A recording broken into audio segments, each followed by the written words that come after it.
আমার একটা বিড়াল ছিল, সিম্মা নাম ছিল, ও মেল ছিল। ও কি করছে, আরেকটা বাহিরের বিড়াল আসছে যখন, ও তো ওর রাজত্ব, ওর আমার বাসা, বাহিরের বিড়াল কেন ঢুকবে, ওকে মারামারি করার জন্য ও হিংসাত্মক ভাবে ওর কাছে যায়। আমি কি করছে, ওকে বাঁচাতে গেছি। বাঁচাতে যাওয়ার পরে আমার সিম্বা কি করছে, আমার উপরে রেগে গেছে। তুই আমাকে বাঁচাতে না গিয়ে ওরে বাঁচাতে গেছিস, তাহলে তুই আমার শত্রু। তো ও কি করছে, আমার উপরে প্রচন্ড পরিমাণ অ্যাটাকিং করে। আমার ফার্স্টে এখানের মধ্যে খামচি দেয়, এতটা পরিমাণ অ্যাগ্রেসিভ ছিল, আমার পায়ে টায়ে এখানের মধ্যে কামড়ায় শেষ করে দিচ্ছে। পুরো অবস্থা অনেক রক্তাক্ত অবস্থা। আমি তখন তো বিড়াল বিক্রি করা হারাম হালাল এগুলো নিয়ে চিন্তা করতাম না। আমি জাস্ট এটা চিন্তা করতাম যে কি, আমি যাকে ফ্রি দিচ্ছি ও এটাকে মূল্যায়ন করতে পারতেছি কিনা। ও তো মূল্যায়ন করবে না।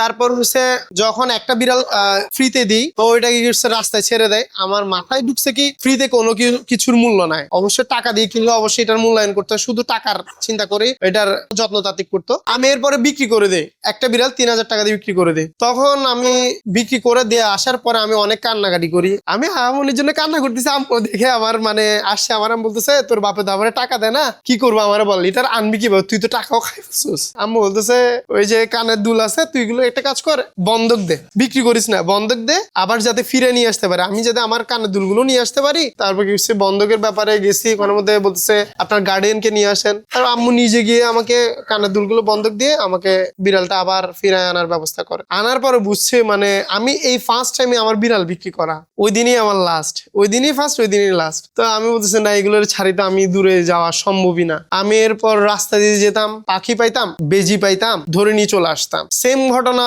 বেজিও হয়েছে। আমাদের গরুর খামার ছিল, গরুর খামারে একটা কর্মচারী ছিলেন, উনি জমিতে ঘাস কাটতে গেছে, ওখান থেকে একটা বেজি আটকায়, বস্তার মধ্যে আটকায় নিয়ে এসে তার ঘরের মধ্যে পালতো। ও কিন্তু আমার মানুষের মতো কিন্তু কথা শুনতো, নামাজের টাইমে পায়ে এসে খামচাইতো। এরপর থেকে আমি সাপ পালছি, গুইসাপ পালছি, বেজি পালছি, পাখি পালছি, কুকুর পালছি, অনেক কিছুই। কুকুর বিড়ালের কামড় তো খাইছি, এই আঙ্গুলিটা ভেঙে ফেলছি। এলাকাবাসী তো অনেক প্রবলেম করে। আমাদের নিজস্ব জায়গা, যেখানে আমাদের আব্বু আমাকে জায়গাটা ইয়া করে দিছিলেন, নিজে বাউন্ডারি করে দিছিলেন, কিন্তু এই চিৎকার চেঁচামেচির কারণে এলাকাবাসীও অনেক প্রবলেম করতো। এমনকি এটার কারণে মারামারি পর্যন্ত চলে যায়, মামলা মোকদ্দমা। তারপর জায়গাটা নিয়ে অনেক জোর ঝামেলার কারণে শেষ পর্যন্ত এটা আমার ছাড়া লাগে, আমাদের নিজেদের জায়গা আমাদের ছেড়ে দেওয়া লাগে। আমি এমনকি এটাও চেষ্টা করছি কি, আমি দূরে কোথাও ছেড়ে আসছি, কুকুরগুলোকে দূরে কোথাও ছেড়ে আসছি, ওরা চলে আসছে। যেমন আমার নারায়ণগঞ্জে আমার কুকুর ছেড়ে দিয়ে আসছে এলাকাবাসী, ওই কুকুর আমার 13 দিন পরে আমার কাছে চলে আসছে। প্লাস হচ্ছে ঢাকায় নিয়ে আসছি কুকুর, ওই কুকুর চট্টগ্রাম 53 দিন পরে চলে গেছে, হেঁটে হেঁটে চলে গেছে। মানে এটা অবিশ্বাস্য ব্যাপার ছিল।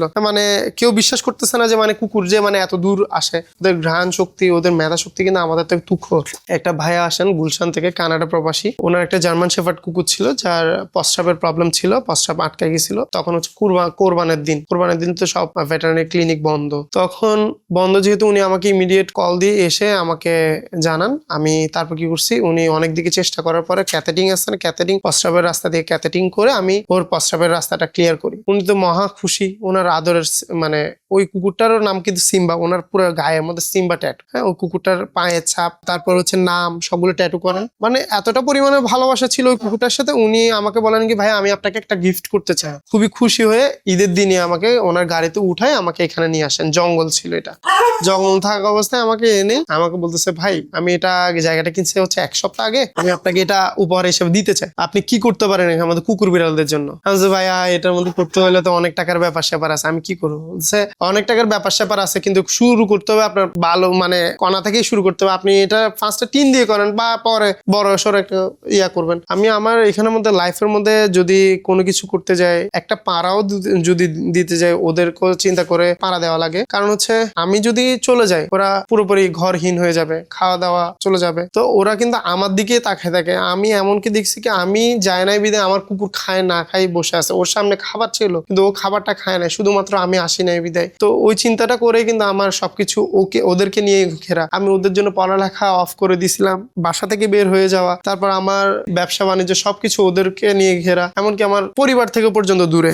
আমি ওদেরকে ছাড়া বলতে গেলে কি, আমি সকাল 7টায় আমি ঘুম থেকে উঠে এখানে আসি, রাত 12টা বাজে এখান থেকে যাই। আমার দিন শুরু হয় এগুলো দিয়ে, রাত শেষ হয় এগুলো দিয়ে। আমার একজন প্রাক্তন ছিলেন, তাকে আমি কোনো ভাবে ছোট করতে চাই না।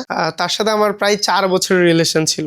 হ্যাঁ, সে 4 বছর রিলেশন পরে সে তার পার্সোনাল ব্যক্তিগত কারণে সে চলে যায়। আমি ওর খুবই মানে জোরপূর্বক ভাবে তাকে আমি আঁকড়ায় ধরতে চাই, মানে সে যাতে না যায়। কিন্তু মানে দিন শেষে মানে সে চলেই গেছে, এখনো সে অন্য কারোর সাথে ভালো আছে, তার বিয়ে হয়ে গেছে, সে ভালো আছে। কিন্তু কথা হচ্ছে কি, আমি এগুলোকে না যতই ছাড়তে চাই না কেন, ওরা আমার কাছে চলে আসে। আমি জাস্ট একটা শীষ দিই না কেন, একটা বাঁশি বাজাই না কেন, ওরা চলে আসবে। ওদেরকে আমার ছাড়া কোনো প্রশ্নই আসে না। রাস্তায় কুকুরের বাপ বলে, বিড়ালের বাপ বলে, অনেক রকম ভাবে ছোট করার চেষ্টা করে। কিন্তু কথা হচ্ছে আমি ইজিলি বলি, হ্যাঁ আমি কুত্তার বাপ, কি হয়েছে? মানুষের থেকে অন্তত কুত্তার বাপ হওয়াই ভালো। ওরা যে আমাকে এতটা বিশ্বাস করতেছে, আপনার মানুষ তো মানে বাপ মারই খান, বাপ মাকেই বৃদ্ধাশ্রম দিয়ে আসেন। মা বাপ, আপনার যে মা বাপ আপনাকে জন্ম দিচ্ছে, ওই মা বাপকে আপনি বাহিরে ছেড়ে দিয়ে চলে আসেন, আপনি আবার কিভাবে কি বলেন?